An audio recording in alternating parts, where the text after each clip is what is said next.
जय जिनेन्द्र। आज हम बात करेंगे वचन पुण्य की। वचन पुण्य यानी गुणीजनों का गुणगान करना, स्तुतियाँ करना, स्वाध्याय करना और हमेशा सत्य बोलना, कभी भी झूठ नहीं बोलना। गुणीजन कहते हैं यदि सत्य वचन ना बोल सको तो झूठ कठिन भी मत बोलो। यदि मौन रखो सबसे अच्छा, कम से कम विष तो मत घोलो। बोलो तो पहले तुम तोलो, फिर मुख ताला खोला करना। अमृत न पिलाने को घर में तो जहर पिलाते भी डरना। कई लोग झूठ बोलकर किसी पर झूठा कलंक देकर अपना उल्लू सीधा कर लेते हैं, लेकिन वो ये नहीं जानते कि हमने दूसरे को नहीं ठगा, अपनी आत्मा को ठगा है। अपनी आत्मा का हमने त्रियंच गति का बंध कर लिया है।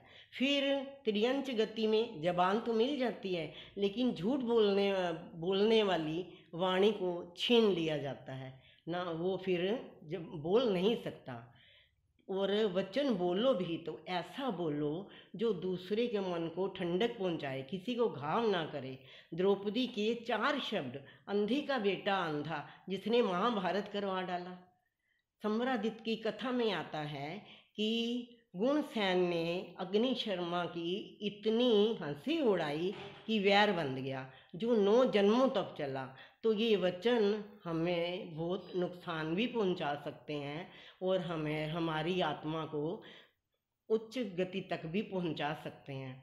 आपने पिछली बार सुना कि काष्ठकार ने जब संतों को देखा, आधी कटी हुई डाल छोड़कर भोजन का समय होने पर वो भोजन करने बैठा और संत मुनिराज को देखकर वो हार बहरा रहा है, तो तेज हवा के कारण वो कटी हुई डाल जो थी उन तीनों पर गिरी और तीनों ही काल धर्म को प्राप्त हो गए और 5वें स्वर्ग में देव बन गए। आप जानते हैं 5वां स्वर्ग कौन सा है? वहाँ कौन से देव होते हैं? उस ब्रह्मलोक देव में लोकांतिक देव होते हैं जो एक भवावतारी हैं। कैसी भी ढंबना है, इंसान मनुष्य बनकर, मनुष्य होकर भी तिर्यंच गति को प्राप्त कर लेता है और तिर्यंच मनुष्य और देव गति को प्राप्त कर लेता है। अगले भाव में सिद्ध बुद्ध मुक्त भी हो सकता है।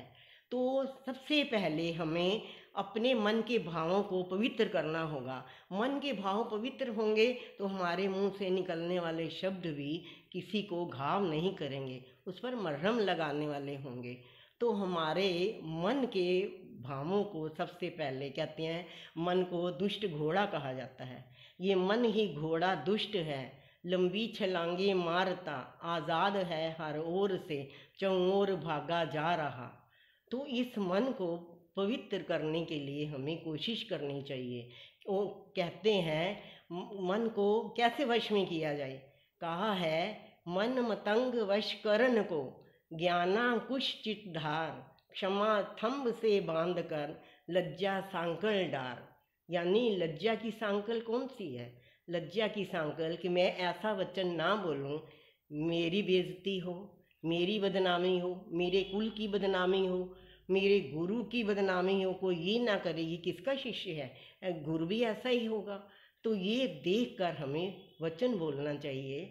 और मन मतंग, ये मन जो है उन्मत्त हाथी की तरह जो उपद्रव कर रहा है, इसको ज्ञान का अंकुश लगाओ।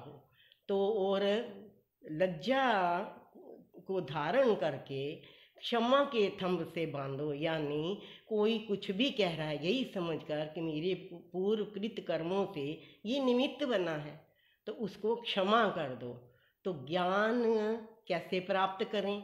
कहते हैं, घर नहीं छूटे एक से, छूटियो कर्म को ढंग, ज्ञान तने सत्संग थी, देखो ठाणा यंग। घर भी नहीं छूटता, घर सभी से नहीं छोड़ा जा सकता, लेकिन ज्ञानियों का सत्संग करके कर्मों का हम क्षय कर सकते हैं। ज्ञान प्राप्त करके ठाणांग आदि शास्त्रों का अध्ययन करके हम ज्ञान प्राप्त कर सकते हैं। और ज्ञान प्राप्त करके क्या होता है? कहते हैं, ज्ञान संचरे जिही समय, ना रहे कर्म समाज, और न पक्षी डट सके जहाँ बसेरा बाज। जब ज्ञान का आलोक, ज्ञान का प्रकाश दिल में उजाला फैल जाता है तो वहाँ अज्ञान का अंधेरा नहीं टिक सकता। जैसे पेड़ पर अगर बाज पक्षी बैठा है तो कोई भी पक्षी वहाँ नहीं आएगा, क्योंकि बाज सबका शत्रु है, सबको मार के खा जाएगा। तो अपने वचनों को, ये हमारे वचन अपनों को पराया भी कर सकते हैं और परायों को अपना भी कर सकते हैं। वचन इंसान की अपनी पहचान है, वो उच्च कुल का है या नीच कुल का है, उच्च सभ्य है या असभ्य है, ये हमारे वचन तय करते हैं। तो अपने अपने वचनों को हमेशा दूसरों के लिए अच्छा बोलिए, जो दूसरों के मन को ठंडक दे, किसी पर घाव ना करे, उल्टा घायल मन को मरहम लगाने वाला हो। ऐसी भगवान की वाणी को सोच कर, जान कर, सोच कर आप अपने कर्मों की निर्जरा करें और इस संसार सागर से पार हो जाएं। धन्यवाद। जय जिनेंद्र।